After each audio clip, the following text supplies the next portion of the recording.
Sir Kagar మీరు చాలా సందర్భాల్లో కూడా ఈ అంశంపై చాలా అంశాలు మాట్లాడారు. ఇదే సందర్భంలో చివరి దశ చివరి గంటల్లోకి వచ్చింది. అంటే కేంద్రము ప్రకటించుకున్న ఈ యొక్క ఆపరేషన్ ఖగారు ఎట్లా విశ్లేషిస్తారు? ఇప్పుడు మొదటగా మీరు మాట్లాడిన దాంట్లో ఒకటి ఏంటంటే మావోయిస్టు ముక్తి అనే విషయం మాట్లాడారు. మావోయిస్టు ముక్తి అనేది నేను మొదటగానే నేను చాలా సందర్భాలు చెప్తున్నా. మావోయిస్టు ముక్తి అని అంటే అదొక భావజాలం. అది ఆ భావజాలం కలిగిన వ్యక్తులు ఓన్లీ ఆయుధాలు కలిగిన వారే కాదు, ఆయుధాలు కలిగి ఉన్న వాటికంటే 100 రెట్లు ఎక్కువగా ఈ దేశంలో ఉన్నారు. 100 రెట్లు ఎక్కువ అంటున్నా. అంటే లక్షలాది మంది ప్రజానీకంలో, ఉద్యోగుల్లో, మేధావుల లోపట మావోయిస్టు భావజాలం అనేది ఉందో అంటే సమానత్వం కోసము, ప్రజాస్వామ్యం కోసము, సోషలిజం కోసం ఉండే భావజాలాలు ఉన్నాయి. కాబట్టి ఆ భావజాలాలు అనేవి అవుతున్నాయో అంతటా ఉన్నాయి. నగరాలు ఉన్నాయి, మైదానాలు ఉన్నాయి, అడవిలు ఉన్నాయి, అంతటా ఉంటాయి. కాబట్టి ఇక్కడ ఆ భావజాలం అనేది ఉందో అది ముక్తి కావడం అనేది ఉండదు, అది అసాధ్యం. అది అంటే అయితే ఇప్పుడు జరిగినది ఏంటంటే ఒక పరిణామము. ఇప్పుడు మావోయిస్టులు అంటే సాయుధ పోరాట రూపంలో ఉన్న మావోయిస్టులు. ఈ మావోయిస్టులకు సంబంధించిన దాంట్లో పట్ట ఇప్పుడు దీంట్లో పట్ట అంటే వాళ్ళు చనిపోవడం కానీ, లేదా సరెండర్ కావడం కానీ, అరెస్ట్ కావడం కానీ, ఇవంతా జరిగిన పరిణామం మనం చూస్తున్నాం. మనము అంటే ఇది ఓన్లీ బీజేపీ పాలన నుంచే కాదు, అది కాంగ్రెస్ పరిపాలన. అంటే 1969 లోపల నక్సలైట్ ఉద్యమము పుట్టి మావోయిస్టు ఎంఎల్ పార్టీ పుట్టింది. అప్పటి నుంచి దేశంలో కొనసాగుతుంది. సుమారు 57 సంవత్సరాలు 58 సంవత్సరాలుగా ఈ దేశంలో ఇది ఉంటున్నది. కాబట్టి ఏంటంటే అప్పటి నుంచి కొనసాగుతున్నప్పుడు అది కొనసాగటానికి కూడా కారణాలు ఏంటంటే భూస్వామ్య దోపిడీ, అణచివేత, దీని నుండి తలెత్తింది తప్ప ఆ తలెత్తడం ఏదో సిద్ధాంతాలతోటి తలెత్తలే. అంటే ఇప్పుడు నిన్న అమిత్ షా మాట్లాడుతూ ఓన్లీ థీరీ అది పేదరికంతో సంబంధం లేదన్నట్టుగా మాట్లాడు. తప్పది. అమిత్ షా చాలా తప్పు మాట్లాడిండు. కాబట్టి థీరీ అనేది అంటే పేదరికం ఆ సమస్యల నుంచే కదా ఉద్భవించింది అది. కాబట్టి ఇదే అయితే ఇవాళ పేదరికం ఉంది కదా, దోపిడీ ఉంది కదా, అణచివేత ఉంది కదా, మారింది ఏంటంటే భూస్వాముల దోపిడీ అనేది ఉందో పెట్టుబడిదారు దోపిడీగా మారింది. భూస్వాములు పోయి పెట్టుబడిదారులు అవతరించారు. కాబట్టి ఈ సిస్టమ్ లోపల అంటే మావోయిస్టు పార్టీ ఏదైతుందో వాస్తవంగా ఇవాళ సాయుధ పోరాటం దెబ్బతినటానికి అంటే ఈ రకంగా వాళ్ళు నష్టపోవడానికి కారణాలు ఎక్కడనేనంటే మొట్టమొదటగా అంటే నేనేమంటున్నంటే దాని యొక్క అంతర్గతమైన బలహీనతలే, మావోయిస్టు పార్టీ అంతర్గత బలహీనతలే కారణము. ఎలాంటి కారణాలు? ఆ కారణాలు ఏంటంటే ఈ మారిన సమాజాన్ని వాళ్ళు అర్థం చేసుకొని, పెట్టుబడిదారి దోపిడిగా అర్థం చేసుకొని, ఇక్కడ ఈ వ్యవస్థకు అనుగుణంగా వాళ్ళ యొక్క మార్చుకోవాల్సి ఉండే రూపాన్ని. వాళ్ళ సిద్ధాంతము ఆశయాలు కరెక్టే, సమానత్వం కోసం, ప్రజాస్వామ్యం కోసం పోరాటం కరెక్టే కదా, ఉన్నాయి కదా. మరి ఇప్పుడు దళితులపైన దోపిడి ఉంది, ఆదివాసీలపైన ఉంది, మహిళలపైన ఉంది, రైతులపైన ఉంది, కార్మికులపైన ఉంది. పోరాడాలి కదా వాళ్ళు, అందుకోసమే కదా వాళ్ళు పోరాడింది. వాళ్ళ సిద్ధాంతం అనేది ఉందో దీనికోసం అది. కాబట్టి వాళ్ళ రూపాన్ని మార్చుకొని అంటే సాయుధ పోరాట రూపం అనేది అవుతుందో వాస్తవంగా చెప్పాలంటే అది దాదాపు క్రమంగా తగ్గుముఖం పట్టింది. అంటే ఆ పార్టీ లోపటికి సాయుధ పోరాటంలో చేరడం విషయంలో కానీ, లేదా ప్రజా సంఘాలు ఆ రూపంలో ప్రజా సంఘాలు కొనసాగడంలో కానీ అనేక సమస్యలు ఎదుర్కొన్న ఫలితమే కదా, దాని ఫలితమే సోనైనా ఆశనైనా వందలాది మంది కూడా అందరూ బయటకు వచ్చిన వాళ్ళు. వాస్తవంగా అది సాయుధ పోరాట రూపంలో విజయం సాధించేది అంటే వాళ్ళు వచ్చేటోళ్ళు కాదు. కాబట్టి సమస్య అక్కడ ఉంది. కాబట్టి అయితే వాళ్ళు చాలా లేటుగా ఈ సోను ఆశన్న కూడా లేటు నిర్ణయం తీసుకున్నారు వాళ్ళు. సరే తప్పని ఒప్పుకున్నాడు, సోను ఆశన్న తప్పుకొని ఒప్పుకున్నారు. లేదా సోనుని విమర్శించే దేవ్జీ కూడా వచ్చేసిండ్రు, అందరు వచ్చేసిండ్రు, చాలా మంది వచ్చేసారు. కాబట్టి ఈ పరిణామం అంటే ఇప్పుడు కూడా ఏంటంటే వాళ్ళ మధ్యన విభేదాలు అన్నట్టుగా కనబడుతున్నాయి. కానీ కొద్ది రోజులు అయిన తర్వాత దేవ్జీ ఆలోచిస్తాడు, మల్లారాజుడి ఆలోచిస్తారు, అందరూ ఆలోచిస్తారు. నిన్న సురేష్ ఏపీ లోపల కూడా సరెండర్ అయినది మేము అంటే మారిన అప్డేట్ కాలేదనే విషయం చెప్పాడు, అందరు చెప్తుండ్రు. కాబట్టి అసలు అప్డేట్ కాకపోవడం మూలంగా వచ్చిన సమస్య తప్ప అమిత్ షా బలము, బీజేపీ బలము తోటే అయింది కాదు. అవును కరెక్టే, బీజేపీ కేంద్రీకరించింది, ఖగార్ కేంద్రీకరించింది, ఇది వాస్తవమే. ఈ 2 ఏళ్ళ బట్ట చాలా విస్తృతమైన బలగాలను, ఎలక్ట్రానిక్ ఒక దాన్ని, అనేక ఇంటెలిజెన్స్ ఇవన్నీ కేంద్రీకరించారు.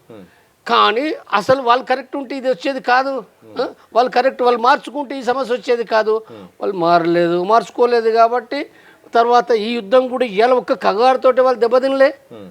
వాస్తవంగా నిన్న అమిత్ షా తప్పు మాట్లాడిండు. అక్కడ అమిత్ షా ఏం మాట్లాడిండు, కాంగ్రెస్ అంటే సహకరించడం మూలంగానే మావోయిస్టులు ఉన్నారు. 60 ఏళ్ల పాలన ఉన్న కాంగ్రెస్ వల్లనే ఈరోజు నక్సలిజం కూడా పెరిగిపోయింది. అలాగే రాహుల్ గాంధీ కూడా ఎవరైతే మావోయిస్టు సంబంధించిన సానుభూతి పరులతో సంబంధాలు ఉన్నాయి, అలాగే అభివృద్ధికి చాలా ఆటంకంగా మావోయిస్ట్ పార్టీ వ్యవహరించింది. ఉనికి కోసమే మావోయిస్టులు ప్రయత్నించాలి తప్ప ఎక్కడ కూడా ప్రజల సేవ కోసం అభివృద్ధి కోసం వాళ్ళు పాటుపడలేదు అని కూడా ఆయన మాట్లాడారు.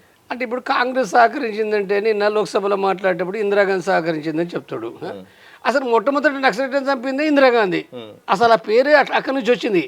నక్సల్ బరి ఉద్యమం ఉన్నప్పుడు ఎవరున్నారు కేంద్రంలో? కాంగ్రెస్, ఇందిరాగాంధీ కదా ప్రధానమంత్రి ఉంది. అక్కడ పశ్చిమ బెంగాల్లో బట్టి కూడా కలిసే చేశారు కదా. అనేక మంది అనేక ప్రాంతాల్లో బట్ట వేలాది మంది, ఒక్కరు కాదు ఇద్దరు కాదు, వేలాది మంది సాధారణ యువకులు, విద్యార్థులు, రైతులు అనేక మంది చంపబడ్డారు. అది నక్సల్. తర్వాత మన ఆంధ్రలో బట్ట మనకు భూమి ఎక్కిష్టగా ఉండు ఉరి తీసిరు ఇక్కడ ఆంధ్రప్రదేశ్ వెంగళరావు ప్రభుత్వం. అదే సందర్భంలో బట్ట కూడా మనకి ఇక్కడ మెదక్ గిరాయిపల్లి అడవుల్లో జనార్దన్, మురళీమోహన్, ఆనందరావు, సుధాకర్లను నలుగురిని కూడిందంటే బూటకం ఎన్కౌంటర్, మొదటి బూటకం ఎన్కౌంటర్ చేశారు. ఎన్ని చెప్పాలి అంటే అనేకమైనవి కూడిందంటే బూటకం ఎన్కౌంటర్లు అనేక రకాలుగా ఉరితీతలు జరిగినాయి. కాబట్టి ఇదంతా ఎవరు చేసిందంటే మొదటగా కాంగ్రెసే. ఆనాడు బీజేపీ లేదు. వాస్తవంగా కాంగ్రెస్కు వ్యతిరేకంగా ఎమర్జెన్సీ వ్యతిరేకంగా పోరాడిన వాళ్ళు ఎవరు?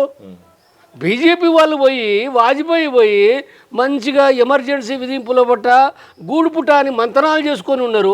పోరాడింది ఎవరు? నక్సలైట్లు, మావోయిస్టులు, కొండపల్లి సీతారామయ్య నాయకత్వం కింద ఇతర నక్సలైట్లు అనేక మంది జైలు పడ్డరు, అనేక మంది చంపబడ్డరు. కాబట్టి ఇదంతా చరిత్రను పక్క పెట్టేసి అన్ని అబద్ధాలు మొత్తము ఉన్నది లేనట్టుగా లేనిది ఉన్నట్టుగా మాట్లాడి నిన్న అమిత్ షా మాట్లాడి అన్ని తప్పు లెక్కలే. కాబట్టి ఈ లెక్కలతోటి ఏంటంటే మాట్లాడడము కాంగ్రెస్ అయినా బీజేపీ అయినా నక్సలైట్ చంపడంలో పట్ల నెంబర్ 1 ఎవరు తక్కువ కాదు. తర్వాత అయితే డిఫరెన్స్ లేదా అని అంటే డిఫరెన్స్ ఉంది. డిఫరెన్స్ ఏంటంటే ప్రత్యేకించి 2 ఏళ్ల కాలంలో పట్ల అంటే కాంగ్రెస్ కూడా ఏమాత్రం కూడా ఒక ప్రజాస్వామ్య పద్ధతులు చేయలేదు. ఇంకా బీజేపీ మరింత ఘోరంగా నిరంకుశంగా ఫాసిస్ట్గా చేసింది. ఈ తేడా ఉంది. కాబట్టి ఏమున్నప్పటికి కూడా ఏంటంటే ఇప్పుడు ఆ విజయం కాదు, అసలు ఏముంది దానిలో విజయము? నువ్వు మిలిటరీ విజయం అంటారా? నువ్వు మిలిటరీ విజయం వాళ్ళు చంపిన లెక్కలు చెప్తున్నారు కదా. ఇంతమంది మేము దానికి చంపిన ఆ మాట అంటలేరు వాళ్ళు ఇంకేదో దాన్ని ఇంగ్లీష్లో ఒకటి అంటారు కదా, అది ఆ పదం. అంటే ఏంటిది? నువ్వు అందరిని చంపితే నీకు వ్యతిరేకత వచ్చింది, నీకు మద్దతు ఇచ్చారా?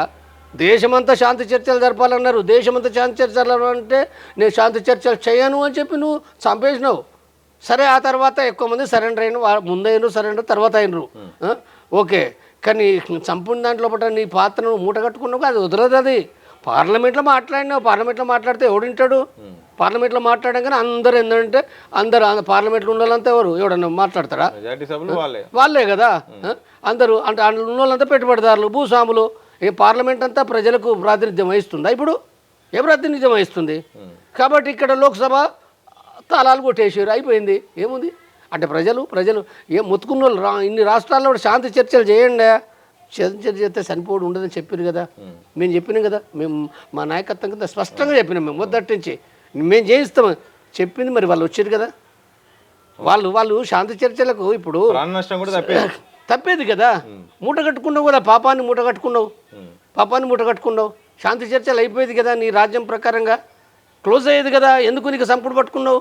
మళ్ళీ ఇప్పుడు అదే మాట మాట్లాడుతున్నావు. పార్లమెంట్ లోపల కూడా సంపుడు, తుపాకి గోలితోటి గోలి. ఇదేం పద్ధతి? రాజ్యాంగం అదే చెప్పిందా? గోలి అని చెప్పి సమాధానం. వాళ్ళు ఎందుకు పట్టుకున్నారు? ఏమి వాళ్ళ పిచ్చి వాళ్ళేమన్నా? వాళ్ళకేమి గోళీలు ఆడుకుంటారు పోయిర్రా? వాళ్ళేమన్నా 50 ఏళ్ళు ప్రజల కోసం వాళ్ళు పనిచేసారు. వాళ్ళను దేవునిగా కొలుస్తారు వాళ్ళను ప్రజలు. ఎవడో దొంగ ఎవడో మాట్లాడింది, నక్సలైట్ వ్యతిరేకంగా మాట్లాడింది, దాన్ని పట్టుకుని అది చెప్పడం ఎందుకు ఇంత ప్రజానీకంలో ఎందుకుంది? కాబట్టి ఇవన్నీ కూడా ఏంటంటే తప్పుడు లెక్కలతోటి చేసినవు. Right, okay. ఇప్పుడు మరి రేపు ఏం చేస్తావు? రేపు ఇప్పుడు ఆదివాసుల సమస్యలు ఏం ఆదివాసులు ఉన్నాయి, రైతులను ఏ సమస్యలు పరిష్కరించు నువ్వు. ఈ పరిష్కరించకపోతే నువ్వు ఎట్లాగ పరిష్కరించవు? వేరు రూపాల్లో పట్ట నువ్వు కట్టి సంపు ఏమన్నా చేయి, ప్రజలు మాట్లాడతారు, ప్రశ్నిస్తారు. వేరు రూపాల్లో పట్ట మాట్లాడుతూనే ఉంటారు. ఎవరు నోరు కట్టేయలేవు. అధికారాన్ని ఉపయోగించి చేయలేవు అది. నేను ఒక అంశాన్ని ప్రధానంగా మాట్లాడింది ఏంటంటే ప్రజా భాగస్వామ్యం అనేది మాకు కలిసి వచ్చింది. ఈరోజు ప్రజలంతా కూడా మాకు మద్దతు ఇవ్వడం ద్వారా ఈరోజు ఈ ఆపరేషన్ కాగాను ఈ 2 ఏళ్లలో విజయవంతం చేసినాం. నిజంగా ప్రజా భాగస్వామ్యం అనేది చాలా గొప్పది. మావోయిస్టుల వ్యతిరేకంగా వాళ్ళు మాకు సపోర్ట్ చేశారు కాబట్టి మేము ముందుకు సాగామని కూడా అని చెప్పారు. సమస్య ఎక్కడదంటే వాళ్ళకు భాగస్వామ్యం కాదు, మావోయిస్టుల తెలివి తక్కువతనం. తెలివి తక్కువ అంటే సాయుధ పోరాట రూపం ఎప్పుడూ అయిపోయింది. దాన్ని మార్చుకోవాల్సి ఉండే వాళ్ళు మార్చుకొని వాళ్ళకి చాలా దేశంలో కూడా సానుభూతి ఉంది, వాళ్ళని గొప్పగానే చూస్తారు, చనిపోవద్దని ఉంటారు. కానీ వాళ్ళు అంటే ఇప్పుడు సాయుధ పోరాట రూపం నుండి ప్రజా సంఘాలన్నీ పోయినాయి కదా, నిషేధం వేసి పెట్టారు, పార్టీ పైన పెట్టారు, నీకు సభ జరిగే అవకాశం లేదు, లేదా మాట్లాడే అవకాశం లేదు. లక్షలాది ప్రజల్లో ఉన్నా వాళ్ళు బయటకు రాలేరు కదా. కాబట్టి అందరూ అంటే ఇప్పుడు చంపుతారనే భయం ఉంటుంది కాబట్టి ఎవరు ఎందుకు వస్తారు, రారు కదా. కాబట్టి వాళ్ళు ఇది మార్చుకుంటే 10 ఏళ్ళ కింద 15 ఏళ్ళ కింద కనుక వాళ్ళు అర్థం చేసుకుని మార్చుకుంటే వాళ్ళకి బాగుండేదండి, మంచి పరిస్థితి ఉండేదండి. ఇంతమంది చనిపోయేటోళ్ళు కాదు. వాళ్ళు ఒక నిర్మాణయుతంగా పార్టీని అంటే దాన్ని ముందే ఆ మన్మోహన్ సింగ్ ప్రభుత్వం ఉన్నప్పుడే వాళ్ళు చర్చలకు వెళ్ళి పార్టీని వాళ్ళు లీగలైజ్ చేయాల్సి ఉండే. నేను మొదటి నుంచి చెప్తున్నా, నేను ఇప్పుడు 2017 నుంచి చెప్తున్నా పార్టీ ఇప్పుడు ఈ రూపంలో నడవది అనే విషయం చెప్తున్నా, గంటాపదంగా చెప్తున్నా, నన్ను ఎవరేమన్నా. కాబట్టి ఇప్పుడు ఇవాళ అందరూ కూడా ఏంటంటే దానికి వచ్చారు కదా, వాళ్ళు అంటారు, బయట సమాజాలు అంటారు, అసలు ముందు అర్థం చేసుకుంటే బాగుండేది కదా, ఇంత నష్టాలు అయ్యేది కాదు కదా. ఇప్పుడు లొంగిపోయిన కూడా విడివిడిగా లొంగిపోయినరు. ఇప్పుడు సరే ఎవరేం పని చేస్తారో అయినంత మాత్రాన మావోయిస్టు పార్టీ అనేది పేరు ఉండకపోవచ్చు, కానీ పనిచేస్తారు కదా, ప్రజానికంలో కమ్యూనిజం కోసం పనిచేస్తారు కదా, ఎవరెందుకు వదులుకుంటారు. కాబట్టి చాలామంది ఉన్నారు కాబట్టి అది తిరిగి సరే నష్టపోయినప్పటికీ వాళ్ళు ముందు ఏం చేస్తారనేది మనం చూస్తాం రేపు. సార్ ఇదే సందర్భంలో అమిత్ షా గారు ఓవరాల్గా అంటే మొత్తం కూడా క్రెడిట్ అంతా కూడా మాదే, కాంగ్రెస్ మొత్తం కూడా పెంచి పోషించింది, మేము 2 ఏళ్లలో ఖతం చేశామని కూడా ఆయన చెప్తున్నారు. ఒకసారి దీంట్లో నేను ఏమడుగుతున్నా అంటే 60 ఏళ్ళ ఈ ఉద్యమంలో ఈ 2 ఏళ్లలో ఇంత కేంద్రం కూడా పట్టు సాధించడానికి బలహీనపరచడానికి గల కారణాలు ఏంటి సార్? ఇప్పుడు నేను ఇంతకుముందే చెప్పిన క్రెడిట్ ఎవరిది అని అంటే కాంగ్రెస్, బీజేపీ, ఇంకా వాళ్ళు తనుకొని సావని, వాళ్ళ నువ్వు గొప్ప నేను గొప్ప, వాళ్ళు తనుకొని సస్తారు చెప్పేటప్పుడు నేను చెప్తాను కానీ నీ క్రెడిట్ కాదయ్యా, వాళ్ళని చంపి నేను చెప్తున్నా, నేను చంపి విజయం కాదు, నువ్వు మిలిటరీ, నేను ఏమంటున్నా మిలిటరీ విజయం అది. సాయుధ పోరాటం లేకపోవడం అనేది నీ మిలిటరీ విజయం. కానీ వాళ్ళు లేవనెత్తిన సమస్యలు ఈ దేశంలో ఒకటి ఉన్నాయి కదా, ఈ దోపిడీ ఉన్నది, అణచివేత ఉన్నది. ఇప్పుడు ఆదివాసీ ప్రాంతంలో కూడా ఎక్కడైతే ఒరిస్సా, జార్ఖండ్, బీహారు లేదా ఈ తెలంగాణ, ఆంధ్రప్రదేశ్ ఏవైతే ఉన్నాయో, మహారాష్ట్ర, మధ్యప్రదేశ్, మరి అక్కడ ఆదివాసులు ఏవైతే ఉన్నాయో వాళ్ళు ఏమంటారు, మా భూమి మాకు కావాలి, మా నీరు మాకు కావాలి, మా యొక్క ప్రాంతం ఏదైతే మేము వేలుకుంటాం అనేది అంటున్నారు. అంటే 6th షెడ్యూల్ ప్రకారంగా ఉంది. మరి ఈ షెడ్యూల్ ప్రకారంగా రాజ్యాంగ ప్రకారం కూడా వాళ్ళ హక్కులను గుర్తించాలి కదా, వాళ్ళ భూములను కొల్లగొడుతుండ్రు కదా, కార్పొరేట్ల కంపెనీలకు ఇస్తుండ్రు కదా. కాబట్టి ఇవన్నీ కూడా ఏంటంటే ఇప్పుడు అవే లేవనెత్తారు కదా. ఇప్పుడు ఇలా ఆదివాసీ ప్రాంతాల్లో మావోయిస్టు పార్టీ ఎందుకు పెరిగింది, అదే కదా కారణము, ఆ ప్రజలే మూలంగానే కదా. కాబట్టి ఇప్పుడు ఈ సమస్యలకు నీ పరిష్కారం ఏంటిది? నువ్వు ఇప్పటికీ ప్రజలంతా మాట్లాడింది అదే, ఇప్పటికైనా రేపు నువ్వు వచ్చేయి, నువ్వు చేస్తే మావోయిస్టుల అవసరం ఏముంటుందన్నా? మావోయిస్టులకి ఏమన్నా అదా? మంచిగా చేస్తే ఎందుకు మాట్లాడతారు, ఎవరికి అవసరం?